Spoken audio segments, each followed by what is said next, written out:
Good morning everyone. आज की class में हमारी जो चर्चा का विषय है वो लिंग और वचन है। वैसे बोर्ड एग्जाम में इनसे जो क्वेश्चन पूछे जाएंगे किस तरह से होता है वो पहले आपको मैं बता दूं।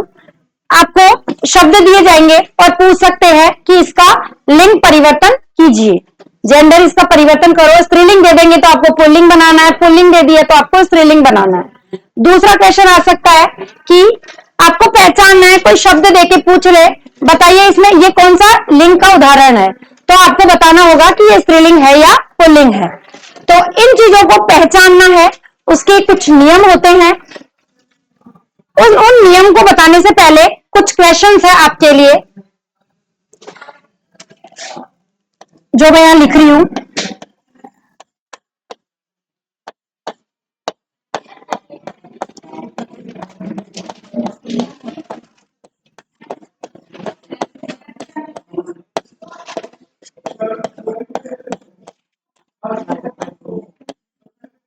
बेसिक चीजों को जानना पहले जरूरी है। क्वेश्चन है कि संज्ञा के कितने विकार होते हैं।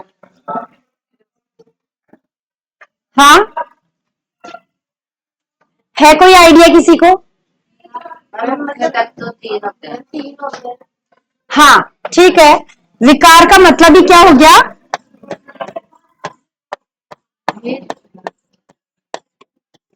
कि जिससे संज्ञा में परिवर्तन हो सकता है। ऐसे कौन कौन से विकार होते हैं संज्ञा शब्द में? जो संज्ञा शब्द है उनमें विकार कितने होते हैं? 3 होते हैं। आप उसके भेद बता रहे हो, मैं यहां भेद नहीं पूछ रही। यहां पूछा जा रहा है कि उसके कितने विकार होते हैं, यानी संज्ञा शब्द में किन किन के माध्यम से परिवर्तन हो जाता है। जैसे मैं लिखूं कि राम विद्यालय जाता है, तो यह राम कौन सा लिंग है? लेकिन मैं कहूं कि सीता विद्यालय जाती है तो मैंने चेंज कर दी ना क्रिया। तो इसका मतलब है कि जो हम पढ़ रहे हैं लिंग वो भी क्या है, इसकी वजह से भी क्या होता है, इस संज्ञा में परिवर्तन होता है ना। सेंटेंस परिवर्तित हो जाता है, उसमें विकार उत्पन्न होता है। इसका मतलब है कि लिंग क्या है, उसका विकार है। उसके बाद वचन, दूसरा है वचन। वचन से भी होता है कि जैसे मैं कहूं बच्चा रोता है, अब आपको पता है कि बच्चा मतलब एक ही है, इसलिए मैंने क्रिया से आपने पता कर लिया कि रोता है। इसका मतलब है कि सुनील खड़े हो जाओ आप। संज्ञा के विकार किन किन पे निर्भर होते हैं, कितने विकार होते हैं और उनके नाम बताओ। तीनों के 3 होते हैं, वो तो मैंने लिख दिया है यहां पर, लेकिन उन तीनों के नाम बताओ कि जिनकी वजह से संज्ञा में परिवर्तन आता है। संज्ञा शब्द जो होता है वो परिवर्तित हो जाता है।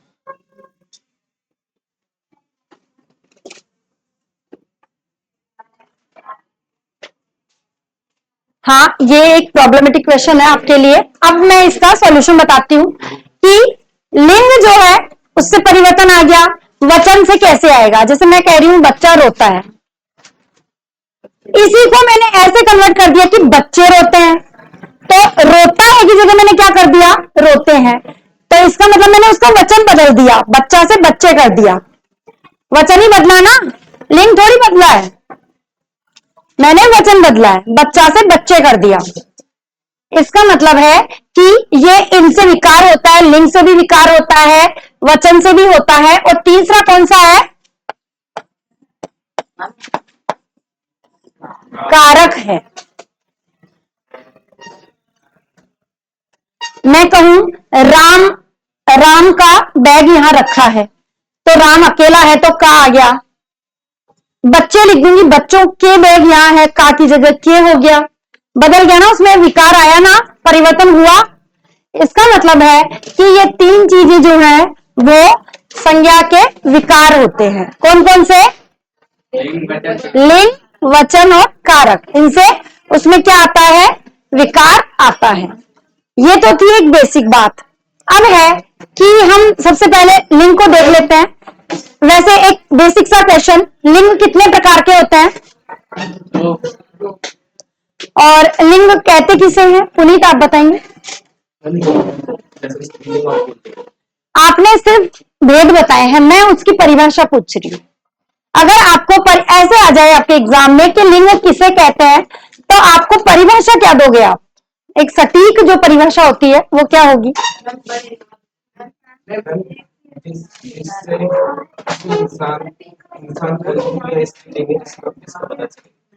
अच्छा, पुनीत का आंसर है, हालांकि उसने अपनी तरफ से आंसर सही बोला है, लेकिन थोड़ा सा अपने शब्दों को थोड़े सटीक लिखो, प्रभावशाली लिखो, ताकि वो जो परिभाषा है थोड़ी सी इफेक्टिव हो जाए।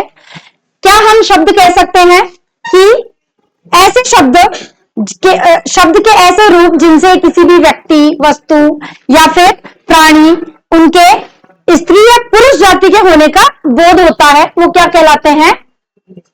लिंग कहलाते हैं, कि उनसे हमें उन दोनों की जाति का पता लगता है। ठीक है, बैठो पुनीत। ये हो गई परिभाषा। अब इसके भेद कितने हैं? 2 है। कौन कौन से?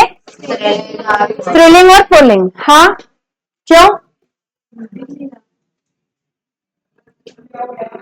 ठीक है, ये हो गए भेदों के नाम। अगर आपसे पूछा जाए कि कितने भेद होते हैं, तो आप बेझिझक 2 लिखेंगे, स्त्रीलिंग और पुल्लिंग। कई बच्चे क्या करते हैं, पुल्लिंग बोलते हैं, उसको प्रोनाउंसिएशन सही नहीं होती है और लिखते भी फिर गलत है। इसलिए मैं आपको एक बार लिखना बता देती हूँ कि कैसे लिखा जाता है।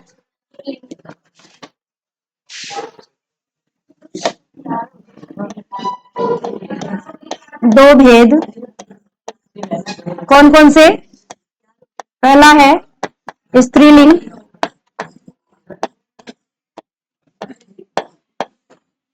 दूसरा है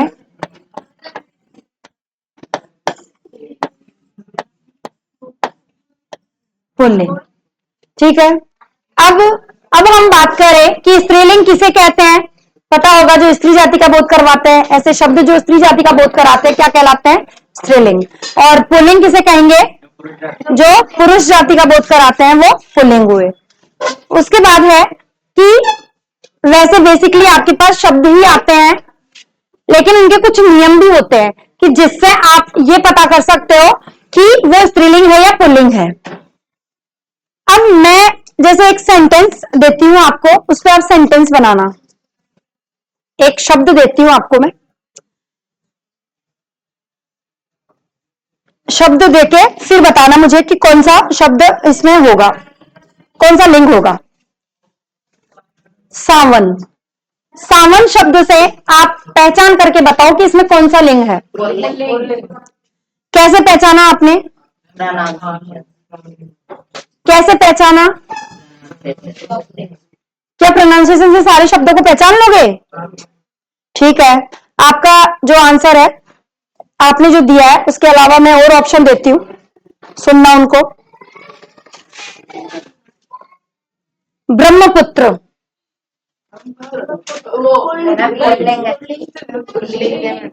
अब यहाँ 2 आंसर आ चुके हैं, कुछ कह रहे हैं बच्चे स्त्रीलिंग और कुछ कह रहे हैं पुल्लिंग।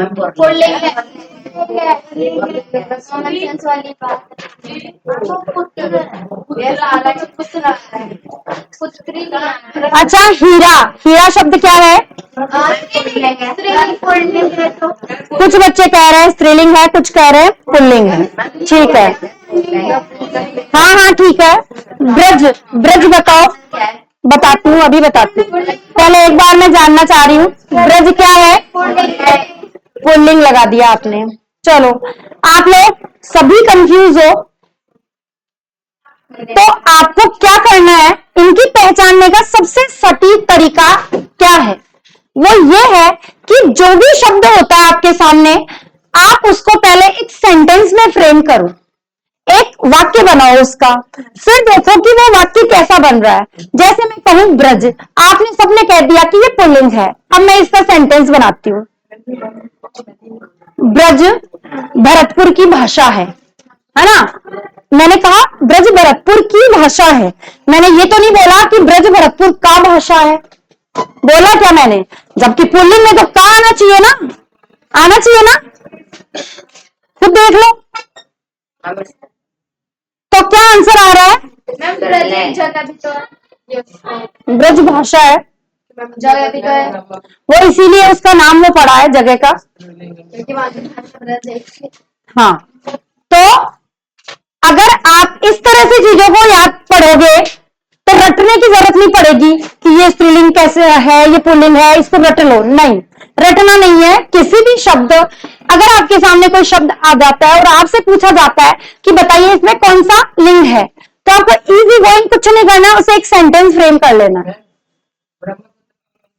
ब्रह्मपुत्र में वैसे तो देखो स्त्रीलिंग होता है, हर नदी के नाम में स्त्रीलिंग होता है, लेकिन ये उसका अपवाद है और इसमें पुल्लिंग होगा।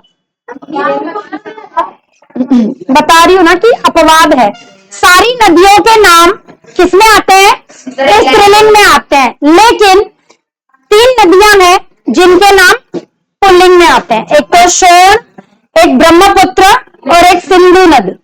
ये 3 नदियां हैं जो नहीं, कौन कौन सी मैंने बताई? शोण, बताती हूँ वेट, बता।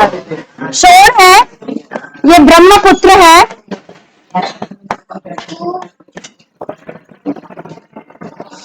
और एक है सिंधु नद।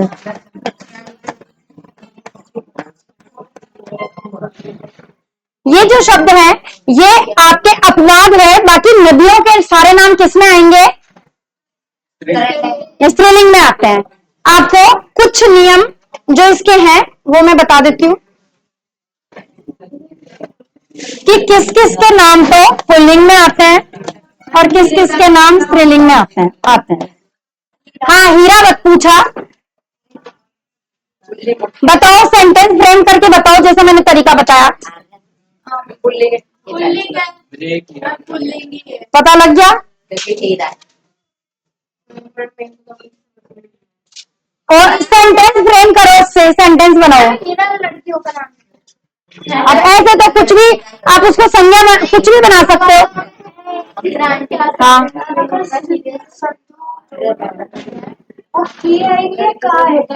का सिंधु नद का पानी निर्मल है, तो का ही आएगा, नद आएगा, इनके आगे नदी आएगा, और ये 3 जो है आपके ये अपवाद है। हाँ, मैं बता रही हूँ। हीरा, अब हीरा से कोई वाक्य बनाइए, ऐसा नहीं जिससे स्त्रीलिंग पुल्लिंग का पता लगे, ऐसा सेंटेंस बनाओ। महंगा आता है या होता है? हीरा बहुत महंगा होता है। मैंने ऐसा तो नहीं कहा कि हीरा बहुत महंगा होती है, होता ही कहा ना, तो इसका मतलब समझ में आ गया कि वो पुल्लिंग है। ठीक है। हाँ, अब हम पुल्लिंग कौन कौन से ऐसे होते हैं जो पुल्लिंग होते हैं। सबसे पहले अनाजों के नाम, जितने भी अनाजों के नाम हैं वो किसमें आएंगे?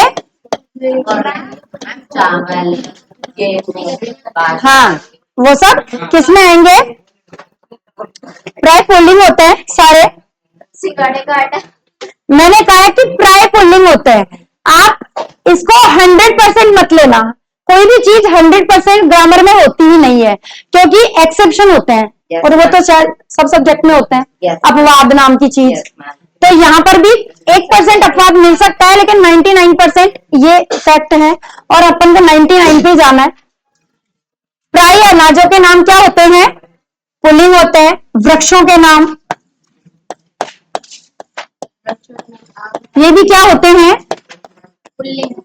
पुल्लिंग होते हैं। और धातुओं के नाम, पर्वतों के नाम, द्रव पदार्थ, जितने भी द्रव पदार्थ होते हैं वो सब क्या होते हैं? पुल्लिंग होते हैं। हाँ, बताओ तुम सेंटेंस बोल के। फिर जनवरी का महीना आएगा या आया है, चल रहा है। हाँ, तो कच्ची केरी का पेड़ उसको बोलेंगे क्या? उसको आम का पेड़ बोला जाता है। अब वो तुम कुछ भी बना सकते हो, देखो उसका कोई इलाज नहीं है। तुम सेंटेंस कुछ भी बना सकते हो, लेकिन जो चीजें प्रामाणिक है मैं वो आपको बता रही हूँ। अब तुम इसमें बचपना लगाओगे तो आप तो पता नहीं क्या क्या शब्द ले आओगे उठा के।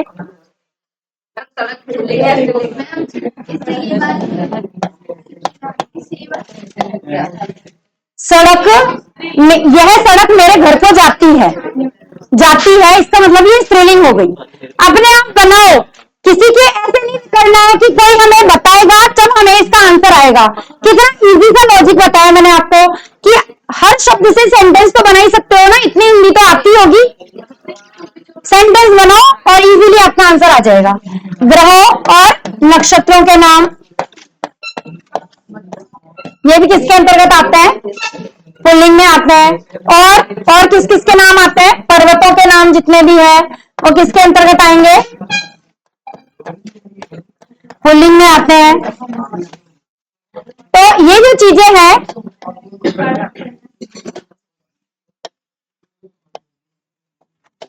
ये आपको देखने को जहां मिले ऐसे शब्द वो किस में आएंगे? पुल्लिंग में। लिक्विड चीजें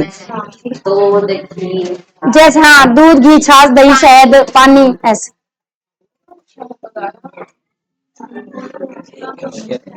पानी पिया जाता है, पानी पी नहीं जाती, ऐसे। दूसरा है स्त्रीलिंग।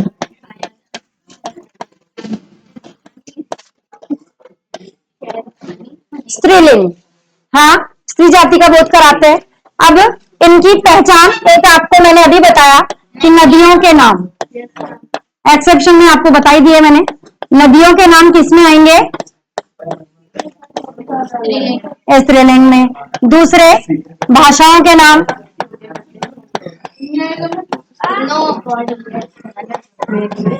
भाषाओं के नाम किस में आएंगे?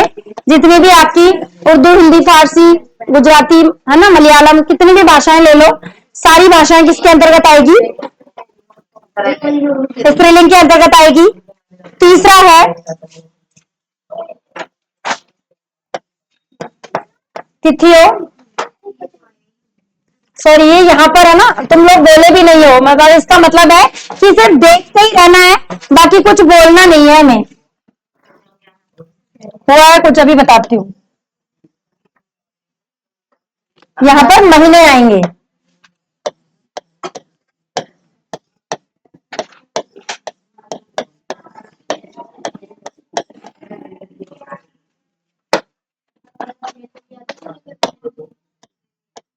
महीनों के नाम है ग्रहों के यानी प्लेनेट के। सिर्फ एक पृथ्वी जो है वो एक्सेप्शन है ना। पृथ्वी हमारी अर्थ जिस पे हम रहते हैं वो पृथ्वी स्त्रीलिंग में आएगा, ध्यान रहे। और बाकी ग्रह सारे किस में आएंगे? पुल्लिंग में आएंगे। फिर है यहाँ पर तिथि। अब यहाँ पर तिथि और नक्षत्र,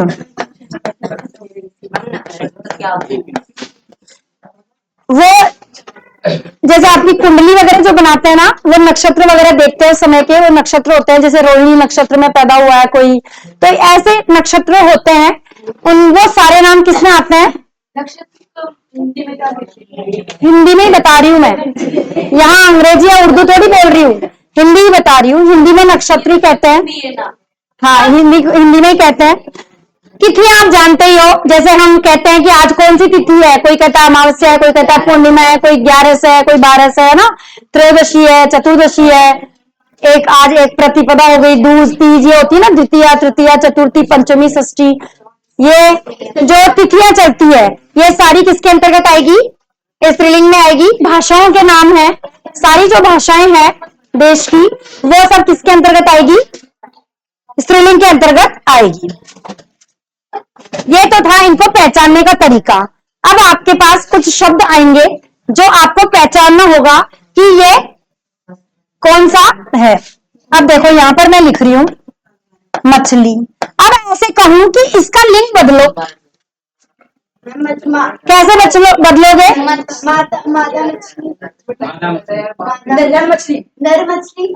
आप ये देखो कि मछली अपने आप में क्या है, कौन सा शब्द है? स्त्रीलिंग है। तो इसका जेंडर चेंज करोगे तो पुल्लिंग ही बदलोगे ना, तो क्या आ जाएगा? नर मछली।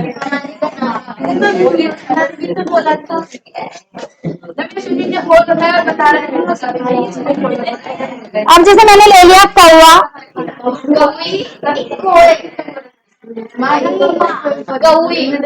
कौवा जो होता है वो किस जेंडर में आप गिनते हो कौवा को? शब्द जो होता है वो हमेशा मादा में ही आता है, नर में आता है।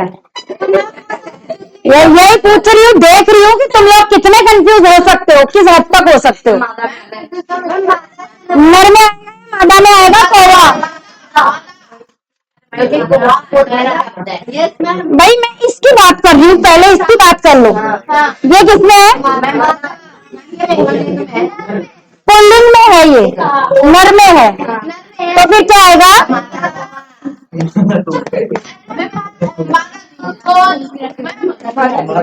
मछली आपने गलत करा है, मछली पुल्लिंग में, तो ये तो हमें भी दिख रहा है, हमें भी दिख रहा है।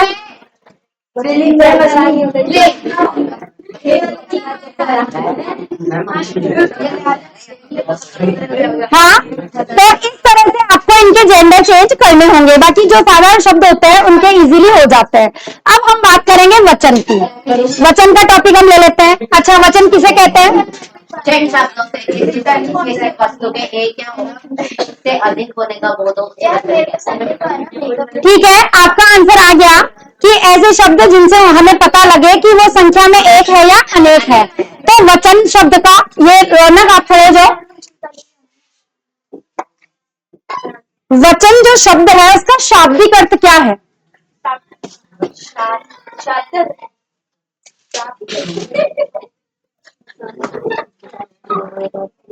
हाँ, क्या बताया?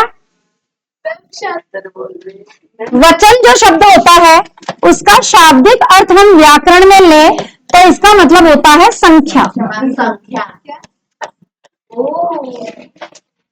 वचन शब्द जो का शाब्दिक अर्थ क्या होता है? संख्या होता है। अब हम परिभाषा की बात कर चुके हैं, अब इसके भेद। हाँ, खड़े हो जाओ। कितने प्रकार के होते हैं वचन? कौन कौन से? बाकी जो संस्कृत में होता है, संस्कृत में कितने होते हैं? 3 होते हैं। उसमें कौन सा वचन? द्विवचन ले लिया जाता है, जबकि हिंदी में वो द्विवचन किसमें जाता है? बहुवचन में। एक के बारे में, एक वचन एक के लिए आएगा, बाकी सब किसके लिए? बहुवचन के लिए। बैठो। तो कितने प्रकार हो गए इसके? 2। एक वचन और दूसरा है बहुवचन। एक वचन किसे कहते हैं? जो एक का बोध कराए, और बहुवचन जो एक से अनेक का बोध कराए, वो हो गए। अब है कुछ ऐसे शब्द जो सदैव एक वचन में प्रयुक्त होते हैं और कुछ ऐसे शब्द जो सदैव बहुवचन में प्रयुक्त होते हैं। तो हम चर्चा करेंगे। एक वचन में आप समझ ही गए हो कि एक का बोध कराने वाले, बहुवचन में बहु का बोध कराने वाले। अब इंपॉर्टेंट क्या है, हम बात उस पर करेंगे। सदैव एक वचन, सदैव एक वचन वाले शब्द कौन कौन से हैं?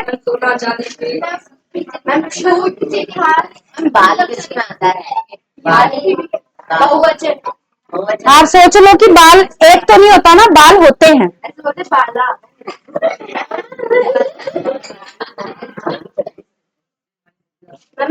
देखो, जितनी भी धातुएं हैं, धातु, एक तो धातु के नाम जैसे सोना, चांदी, लोहा, धातु है वो, धातु है वो, स्टील।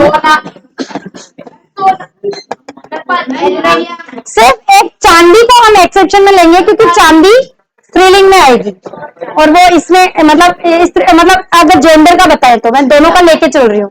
धातु हो गया। अब है भाववाचक जो संज्ञाएं होती है वो सारी किसके अंतर्गत आती है? एक वचन में। हाँ, जैसे आप बोल रहे हो मिठास और झूठ, प्रेम, ये सारी चीजें जो है, जो भाववाचक संज्ञा, यहाँ मैंने आपको बता दिया है। इन चीजों से आप समझ लेना। बाकी शब्द तो बहुत सारे हैं, अथा कितने ढूंढोगे, कितने बोलोगे। तो मैंने आपको बताया वो यही है।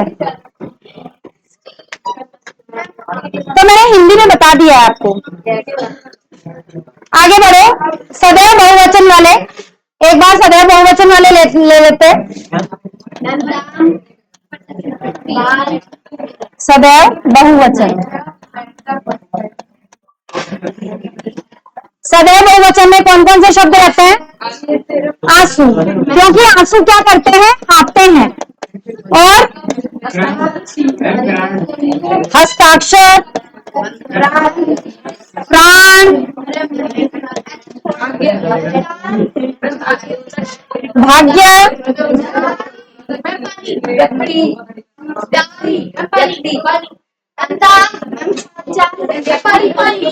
आगे और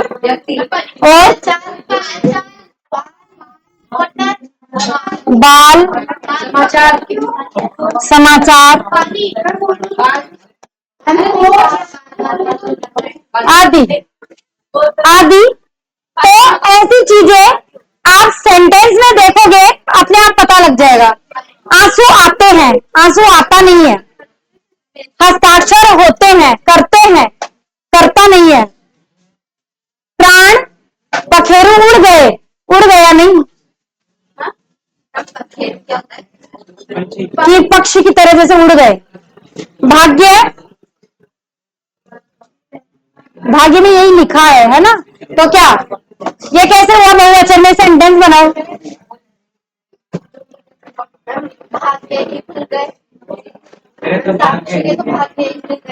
हाँ, मेरे भाग्य खुल गए, भाग जाग गए मेरे। तो इस तरह से बाल होते हैं, तो इस तरह से आप इनकी पहचान कर सकते हो। और फिर एक वचन से बहुवचन बनाने में कुछ देर नहीं लगती है। तो इस तरह से लिंग और वचन का जो टॉपिक है आपका क्लियर हुआ। अगर फिर भी कोई आपको डाउट है तो आप कमेंट बॉक्स में लिख सकते हो। धन्यवाद।